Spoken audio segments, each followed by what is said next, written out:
With everything that's gone on this year, so many historic events that have taken place in 2020, I think the world has experienced a decade's worth of global crises in the space of a single year. And things like the pandemic and the onset of a global depression really confront billions of people with this realization that we're talking about really global scale crises. And yet, looming in the background of all of that has been this other crisis that I think is actually on a scale that's almost unimaginably larger than anything else that we're talking about here, that anything that humanity has faced before. For millions of people, I think it's been slowly sinking in the weight of the climate crisis and the truly apocalyptic implications of what we're talking about. The warming of the planet due to the greenhouse effect of all the emissions of the last 200 years is really bringing humanity to terms with the most threatening consequences of the entire history of capitalism.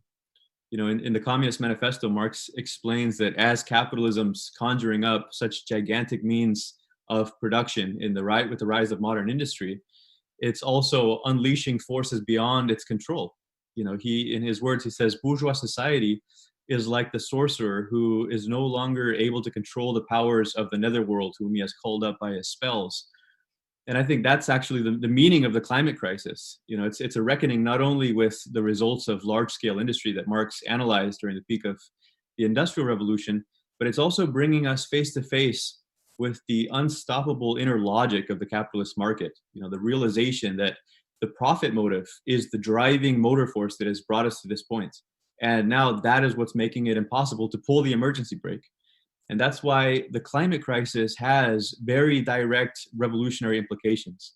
And it will continue to be a major factor that's radicalizing an entire layer of society. It's going to push the young generation of the working class, which is now becoming a majority layer in the workforce of the United States, push them towards radical conclusions, towards ultimately socialist revolution.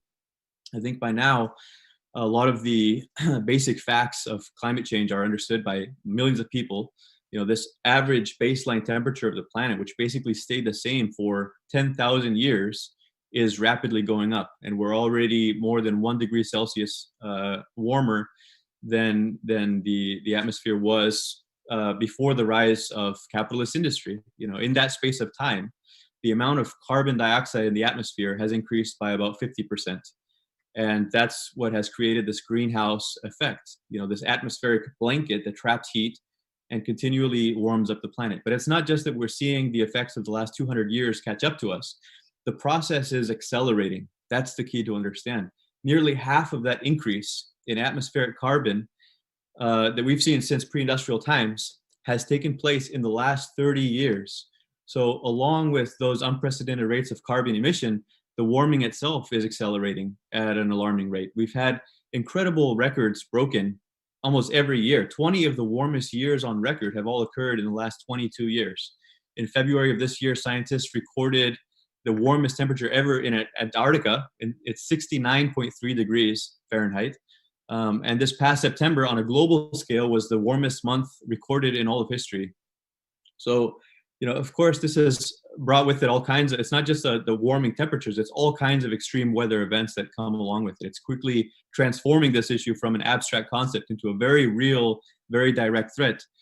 Because it's the difference between watching a video or reading an article about something that's supposed to happen later in the century and actually losing your home in a flood or a fire.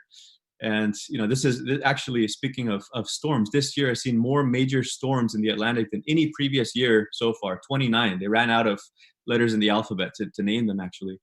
More than a third of the US population, over 105 million people, live in places that last year were impacted by some sort of disaster or climate emergency severe enough to require FEMA assistance, whether it's a wildfire, a flood, or a storm.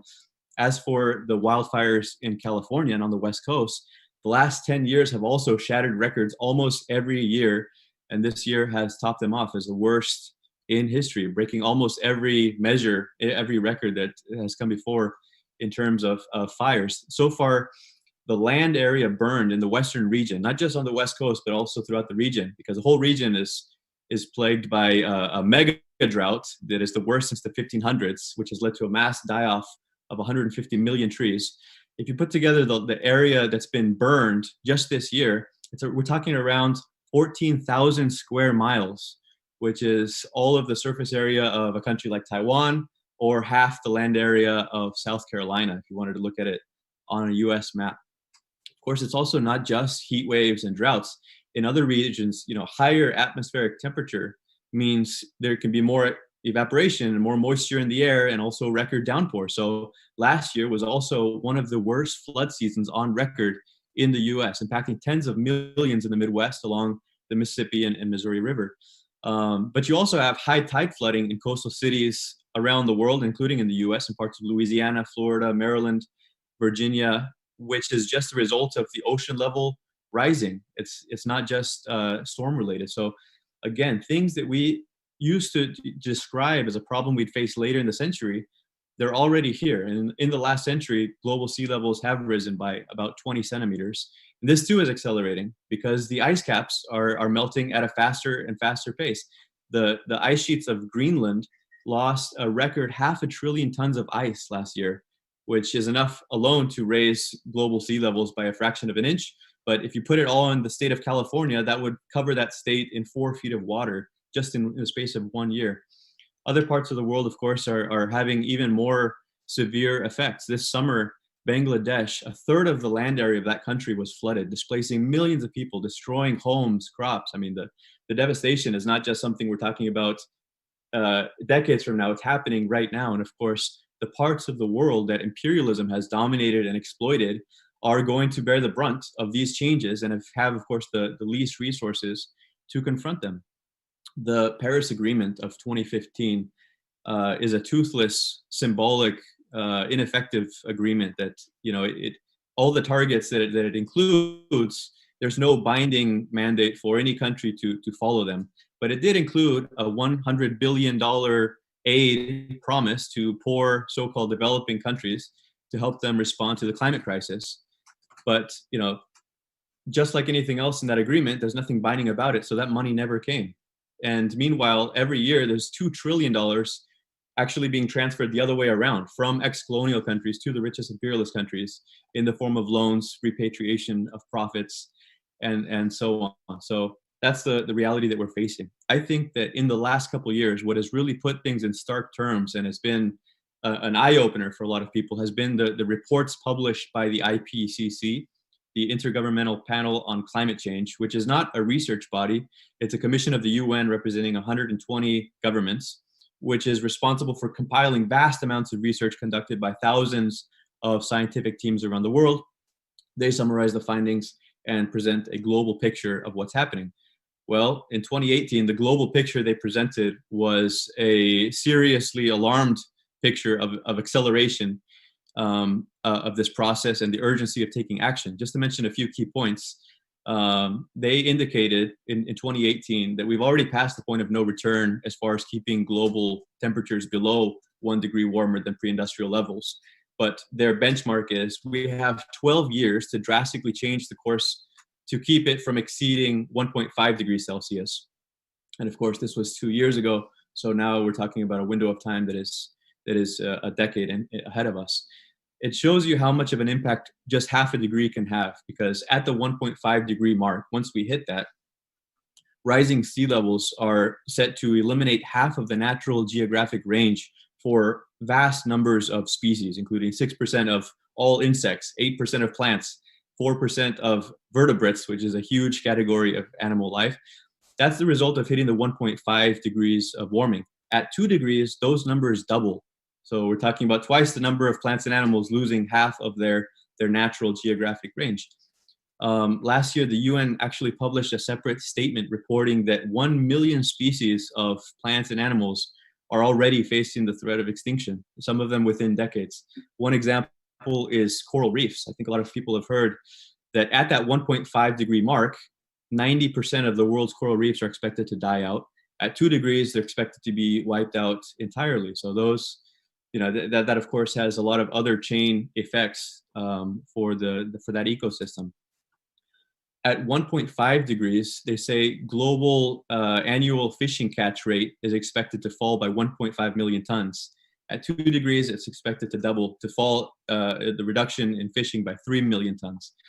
And of course, in terms of the impact on society, starting with those ex-colonial and underdeveloped countries, as well as coastal cities around the world, agricultural regions, we're talking about hundreds of millions of people impacted, massive global refugee crises. You could have the resurgence of disease and their spread to a much greater area, things like malaria, massive crop failure, a subsequent breakdown of the food supply chain, famine, an increase in heat-related mortality, more extreme weather and national disasters. So that was the report from 2018. Actually, last year, the IPCC published an even more dire report, and they now said basically the 1.5 degree benchmark, that ship has sailed. It's unlikely that we're going to keep things to 1.5 degrees. So it lays out an updated perspective, desperately explaining that we need to keep the warming to a limit of 2 degrees. And even that limit is projected to push 400 million more people into hunger and starvation. Up to 2 billion more people may no longer have adequate access to clean drinking water. 4.5 billion people are going to be subjected to heat waves. It could lead to a global reduction in crop yields by the year 2080 of about 30%. In short, this picture of the future, I mean, we're talking about decades ahead, but it is a catastrophic picture. Now, all of this, I think, has led to a major shift in the way that people think about the climate crisis, because on the one hand, you have a very clear time frame, as well as a very clear objective for what it means to pull this emergency brake. And that means that we need to stop the emission of greenhouse gases. We need to stop burning fossil fuels, and we need to have a massive transition to clean energy sources as quickly as possible. And this is why the climate crisis now has direct revolutionary implications, because the moment you think through what that transition will require, it becomes clear that we're talking about the transformation of just about every aspect of the global economy, something which capitalism is incapable of coping with very clearly. Just look at power generation. All the electricity running our meeting, powering our homes, all of that has to be changed. So it's not just a complete overhaul of the grid, but also all the infrastructure for it, the way you store energy, the way you distribute it to every house, every building, every home. The infrastructure leading to it needs to be adapted for new heat and electricity systems. Energy efficient insulation would affect every building, every hospital, every school. We're talking about transforming the transportation sector. I don't know how many motor vehicles are out there that need to be retired and replaced with electric. That's a huge transition. All trucking, all public transport needs to go renewable. And of course, that would require mass transit to give some kind of a replacement for bringing all these vehicles off the roads.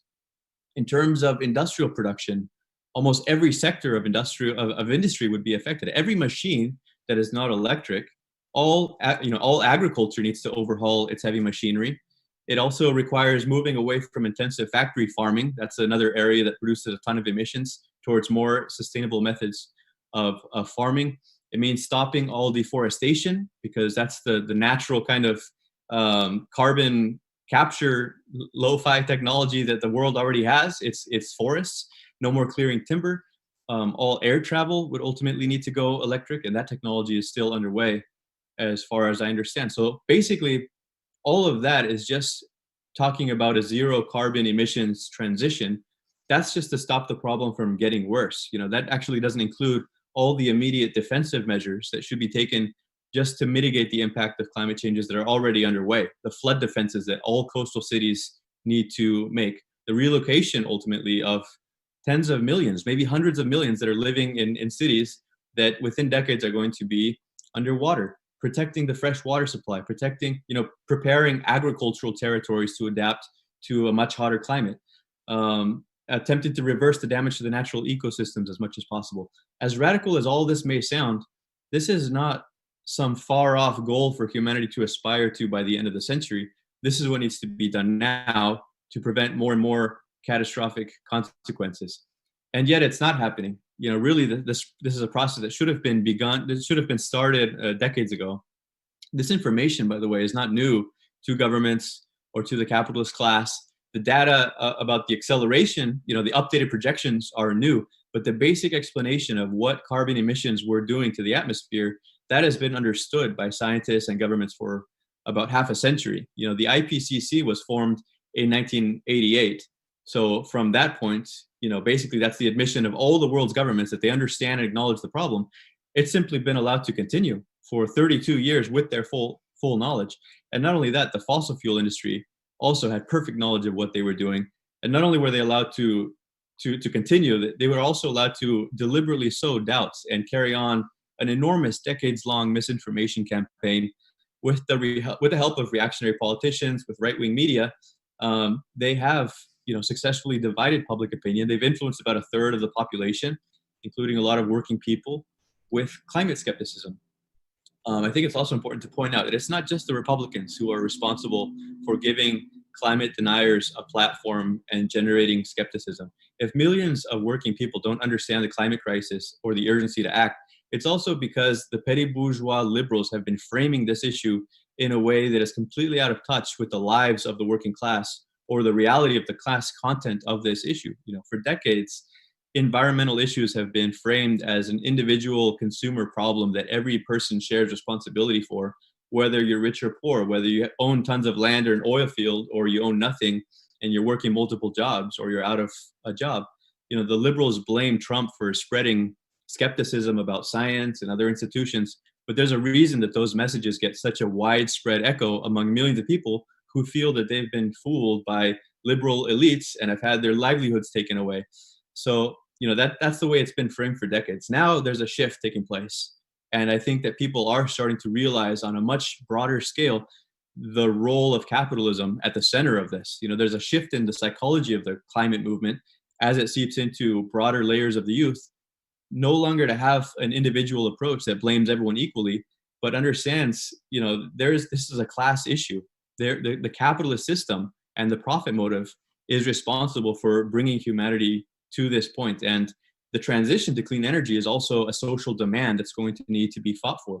One fact that I think puts this into perspective is just that 100 fossil fuel companies are responsible for 71% of emissions over the last 30 years. Actually, just 25, a quarter of those companies, are responsible for half of the emissions that have come out in the last 30 years. So, a picture emerges from all of this that we have a struggle on our hands. It's not a problem of awareness or lack of political will. It's a struggle of class interests. Those capitalists stand to lose their entire market if fossil fuels are abandoned, and that's a sector that's actually been expanding quite rapidly. In the last 30 years, the fossil fuel industry has doubled its contribution to global warming by emitting more greenhouse gas in the last 30 years as the 237 years prior, since the birth of the Industrial Revolution. That's why the banner of confronting the climate crisis is necessarily going to be a revolutionary banner. It's going to be a socialist one, because the only way for this transition to be achieved is at the expense of capitalist markets, and at the expense of their most basic of class interests, their profits. Those markets cannot remain intact. Those profit levels cannot be maintained while this transition is carried out. We're talking about a massive scale of investment that's necessary, trillions of dollars that will not be made voluntarily by the capitalists if there's no return. And that everything about sustainability runs counter to the logic of commodity production. If you can't charge people, month after month, if the energy is generating itself, it's cheaper and it's self-sustaining, you're not, if they're getting it from solar and from wind power, you're destroying the possibility for a market. And so this, of course, applies in a whole range of industries. It also is a problem that requires planning across industries, and that is something that is not possible within the limits of capitalism, because you don't have a body that's making decisions on an entire economic level. That's something that the working class under a socialist planned economy would be able to do. You also cannot have international planning. All of these agreements, all of this hot air from all of these meetings of the UN, all of the objectives, the targets they've set themselves, it's led to no real change. The ruling force on a global scale is the global market. And so the bourgeoisie of a single country will never accept a policy which puts it at a disadvantage in relation to other markets, because it's going to completely if another country makes a limitation just a little bit before the other country, it can ruin the competition for an entire national market. So really, it's the nation state is holding back this, is holding humanity back from solving this problem. Marxism long ago explained that capitalism, it played a progressive role in preparing the material and the productive basis for abundance. I mean, we have the technical capacity to meet human needs if we harness the productive forces in a planned way. But under capitalism, the major barriers to human progress are the market, private ownership of the means of production, and the nation state. And those are the same barriers which are preventing humanity from dealing with the climate crisis. This is, I think, the realization that's now dawning on millions of young people. And this is that shift in a socialist direction, in a revolutionary direction, that we're seeing in the last couple of years in particular. This massive youth movement. Last year, there were 7 million who participated in the climate strike. Very young people on the whole, calling for a system change, not climate change. You have this new wave of the movement inspired by, as Yvonne mentioned, a figure of a 17-year-old Swedish student, Greta Thunberg, with her message that world leaders are not listening, so we're going to demand change, including a change of the system. She has actually called for a general strike. This is the attitude that resonates with that young generation. To a certain degree, the Green New Deal in the U.S. also represents, the same trend. People gravitate toward it because it seems to acknowledge that a root and branch transformation of the whole economy, the whole system, is going to be necessary, and that it should be tied to basic social demands like full employment and so on. There are some problems with the Green New Deal, though. First of all, it's so vague and open-ended. It's actually not a piece of legislation or a bill that could be passed into law. It's more of a broad outline of goals, values for a green transition. The only concrete item in it, the only thing that it calls for, is the creation of a congressional committee to further flesh it out. That's actually all it has. It's just a 14-page document, which is why a whole host of bourgeois politicians have signed on to it, because it looks good and it doesn't commit them to doing anything. It's kind of like the abolish the police slogan, which can be filled with any range of content or none at all. The Democratic Party can use it and then cast it aside, just like now Alexandria Ocasio-Cortez has, placed on a meaningless task force that has no decision-making power. They can write resolutions about the climate, and the whole plan, meanwhile, gets buried. The liberal media stops mentioning it altogether. Meanwhile, Fox News gives it more airtime than any other network in order to ridicule and demonize the so-called radical Green New Deal. So there's really no political vehicle for a bold program to transform the economy. And of course, if there were a mass party of the working class, it would transform the debate about this. It would put it in class terms, which is the other main problem with the Green New Deal. It's not just that it's too vague, it's that it points the movement in the wrong direction. Because instead of framing the struggle ahead as a class struggle against the interests of capital, which is what a socialist program would do, it suggests that this transition could take place within the limits of capitalism by combining taxation, maybe we'll tax the rich, and borrowing and Keynesian deficit financing, printing money, and arguing that the increase in national debt will be offset by the economic growth that it will generate. But in reality, it doesn't acknowledge the central logic of capitalism. All human activity revolves around the accumulation of capital for a small minority. That profit motive, that's the driving force at the heart of the global economy. So if that's your starting point, it changes the way we frame the issue and think about the solution, because suddenly we have a very clear picture of what's the obstacle that's standing in the way of humanity. But the Green New Deal, as it's drafted, it has no indication of the need to bring those industries into public ownership in order to be able to plan this transition. Actually, the British counterpart of the Green New Deal, put forward in the Labour Party under Corbyn a couple of years ago, had kind of a different approach. They called it the Green New Deal, but they clearly framed it as a class issue. I mean, they said that quite openly. And they demand nationalizing the energy sector, nationalizing whatever industries are necessary in order to carry out the transition and safeguard jobs. So AOC's version doesn't present it that way. And it doesn't address the inevitable sabotage, the capital flight that would result, or acknowledge the fact that the capitalist class will refuse to invest if there's no promise of a profitable return, which is why trillions are sitting uninvested in corporate bank accounts right now.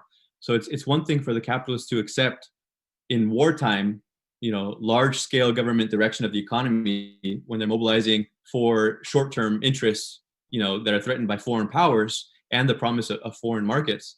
But this is a different situation. There's no immediate return for the capitalists to protect the economy in a way that they can buy into.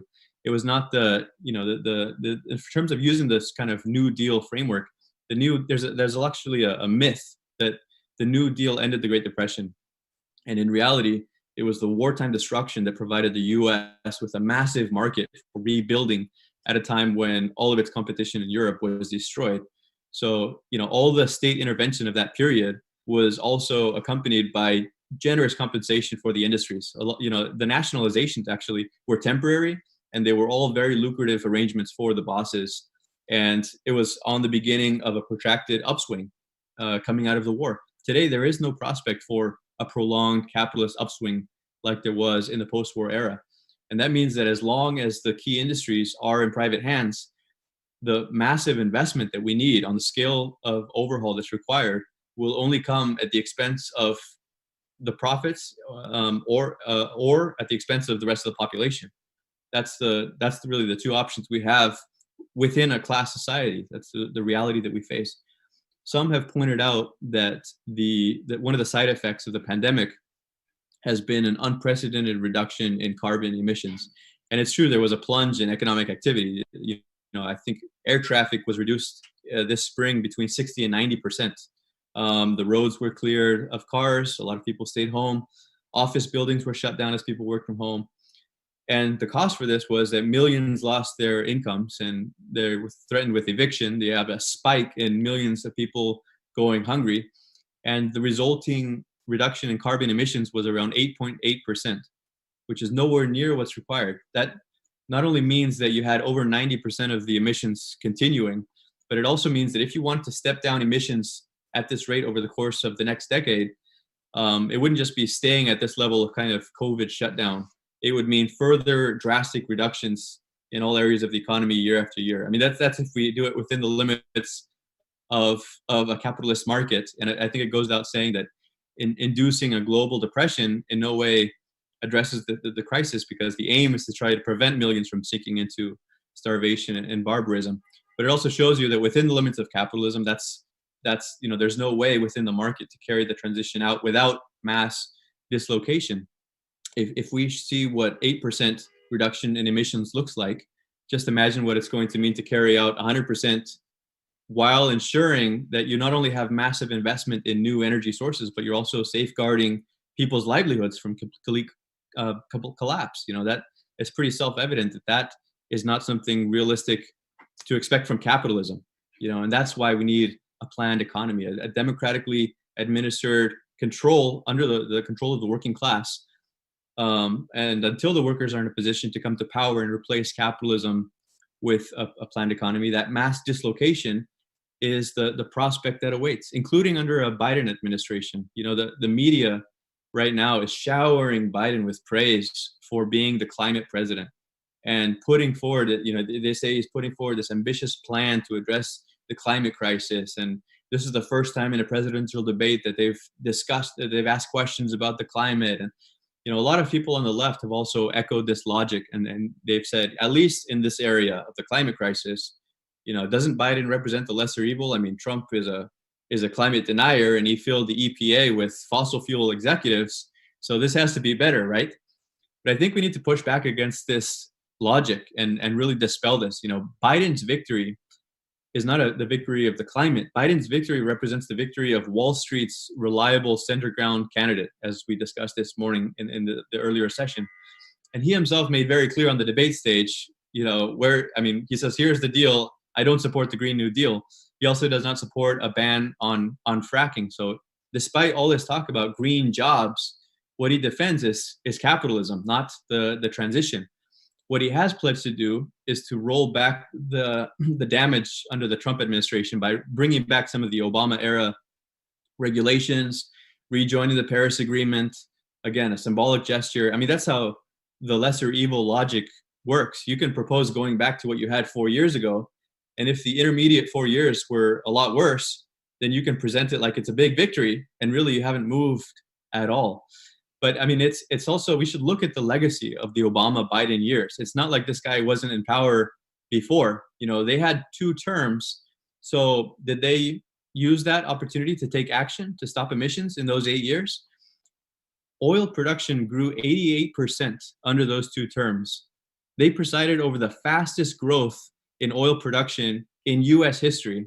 That's the Obama Biden legacy. Production of crude oil and natural gas increased by an incredible 6 million barrels per day. Under no other president in all of history of the US has the expansion of the fossil fuel sector gone through the kind of boom that it saw under Obama and Biden. Of course, the fracking boom took off under their watch. Obama wanted to present himself as also as a big progressive, defender of climate change. And yet, a lot of the environmental advisors in that administration went on to get lucrative jobs in the fossil fuel industry. And those people, they had something to show for their role in the administration. Those are the same people that Biden is surrounding himself with now. So he's made a lot of platitudes about taking on the challenge of climate change. And yet he has surrounded himself with so-called industry leaders and investors whose main concern is that any transition that does take place is going to be a highly profitable one for capital.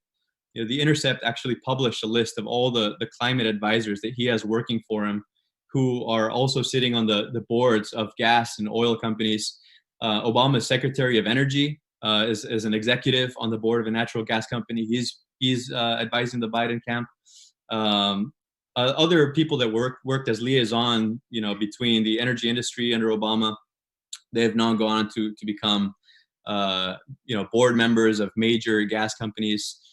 Jason Bordoff is another climate advisor who was a climate advisor under Obama, sits on the National Petroleum Council, an industry group of oil and gas executives that advise the Department of Energy, went on to form a policy think tank funded by Exxon, Chevron, BP, to back up all the fossil fuel industry talking points.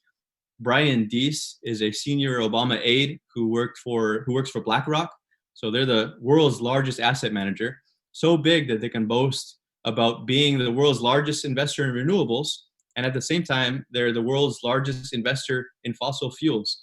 Those are the people that Biden is surrounding himself with. So, they're all going to make sure that his plan for a carbon-free future, by the way, it's net carbon neutrality is what he's promising, and not in the space of a decade. He's promising it with a 30-year due date. So whatever he does for the next 4 years, those people are going to make sure that it's not disruptive to business as usual. And it's clear, it's not clear how you can actually be in favor of a transition to carbon neutrality and still not favor a ban on fossil fuels. But what is clear is that any transition that takes place is going to come at the expense of the working class. He's promising green jobs. He's promising, that life's going to get better. Once again, what we have ahead is going to be a Democratic administration that will not deliver. If you consider what the Obama administration presided over, the weakest recovery in history, a period of decline that, as we discussed this morning, fueled the discontent and prepared the way for the rise of Trump. Just consider how much more serious the 2020 crisis is compared to 2008. We don't have a period of growth ahead. We have a period of decline and crisis and a likely full-scale depression, which now the bourgeoisie and the right-wing media can blame on the climate president. He'll use the excuse that he's being held back by the Republican majority in the Senate if they don't win these 2 razor-thin races in Georgia, just like Obama did.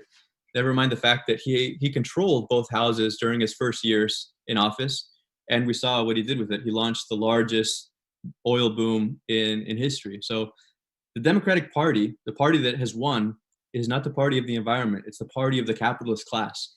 And once again, we come back to the problem of the lesser evil logic. We're told that we need to support one against the other, and that this is a very urgent question. And we agree, this is urgent. There is no time to waste. But we argue that the urgent task is to create an independent party of the working class, to escape from this 2-party logic and the rules of the system that are preventing action, because the working class is the only force in society that can actually confront this crisis head on through a class struggle. A lot of workers, they are skeptical when they hear Democrats talking about a just transition. they've been left out before. Consider the devastation that so many sectors, industrial sectors, have gone through, only to, with all the promises I'm sure that were made to them, only to let its workforce fall into poverty and despair. So why should those workers now cast those doubts aside when the same Democratic politicians who claim to stand for a just transition, then they turn around and they grovel before Nancy Pelosi and join the administration of a Wall Street candidate? That's the other side of the lesser evil logic of treating the Democrats as the friendlier option. It's only resulted in pushing more workers into the Republican camp, because it's only increased the division in the working class and reinforced the liberal media's framing of a cultural divide in the US, rather than cutting across it with a bold attack against both capitalist parties, putting forward a clear class independent path toward the transformation of society. And that's what a socialist program needs to do in order to win the working class to a revolutionary transition of the economy under workers' control. This grim prospect of the climate crisis is a powerful, heavy realization that's going to continue to unfold. As this crisis plays out, it's going to generate a powerful, powerful response among the youth and growing layers of the working class. And those emotions can be channeled into the dead end of despair, or they can be channeled into revolution, a revolutionary program for socialist planning. And I think we have a crucial role to play in this fight to orient the movement away from the dead end of trying to appeal to capitalist governments, policymakers, industries, and orient it to the working class. And we need to have, a sense of urgency, but also not let ourselves be gripped by panic. There is a solution, and humanity has the power to make it happen. We have the power to bring that revolutionary message to the working class. So the struggle for an urgent transition in the economy, it's going to be a class struggle. It's going to be carried out against the will of the fossil fuel sector, the energy sector, the capitalists of every sector who benefit from the current arrangement. But that means that the working class needs an independent party of its own, a mass socialist party with a bold program. A socialist program for a workers' government would expropriate the necessary sectors and bring them under the democratic control of the working class. Energy, the large construction companies, transportation, as well as all the other monopolies which represent key levers of the economy, the banks, mines, resources. And with that kind of leverage, comrades have said, basically a workers' government needs to nationalize the Fortune 500. With that kind of leverage, it would be possible to rapidly transform all industry, all energy infrastructure to completely carbon-free systems, while investing massively, not only in mitigation measures like reforestation and flood defenses, but also dramatically improving living standards for the working class. The working class needs to be won to this program.